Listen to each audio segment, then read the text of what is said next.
Bite nyumba. Ebigambo ebibuli. Ebigambo. Bite nyumba. Bite nyumba. Ebigambo ebibuli. Ebigambo. Bite nyumba. Bite nyumba. Ebigambo ebibuli. Ebigambo. Bite nyumba. Bite nyumba. Ewale. Zilasa. Makelele we. Chido.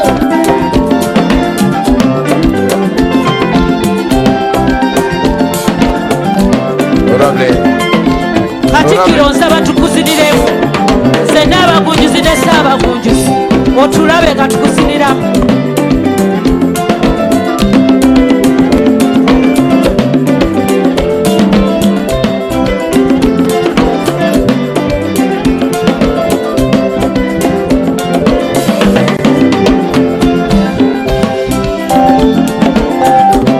Katikkiro tukuziniramu zenna abagunjuzi ne ssaabagunjuzi.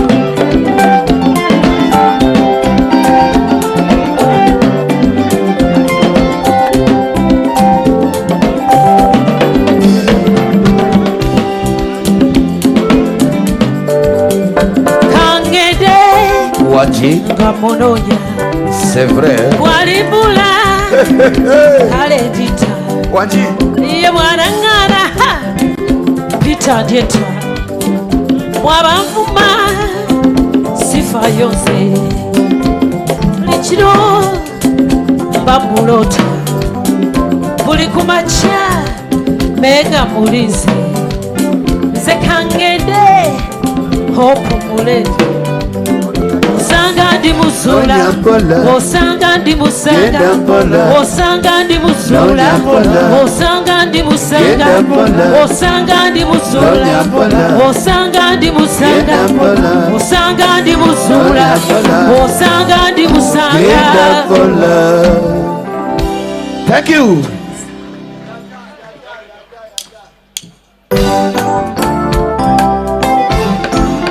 Malulina. Kotumo la ngaiteni. Il est kakalango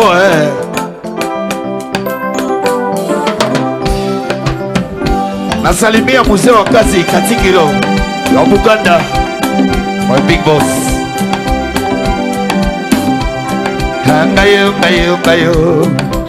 Ngayo ngayo ngayo. Ngayo ngayo ngayo. Ngayo ngayo ngayo.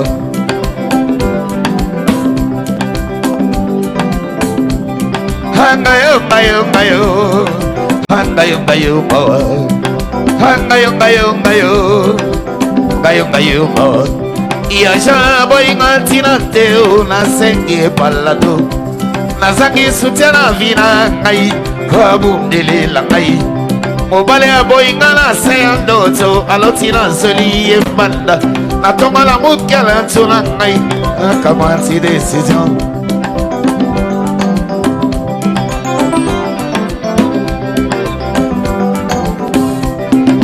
Ngayo ngayo ngayo. Ngayo ngayo ngayo. Ngayo ngayo ngayo. Ngayo ngayo ngayo. Iya boy ngatina teo na sengi palado. Nazangi sutiana vina ngai fabundele la ngai. Mobale ya boy ngana seyando to alotina zoli yebanda. Na toma la mukela tuna ngai akamati decision. Mobale na ngai Maboya kamoninga boy. Est-ce qu'on réfléchit? Maintenant, moyena boy zate. Ata toke na tribunal. Na boy zabe juge wana. Moyena boy zate na lona yo. Hop, kasa.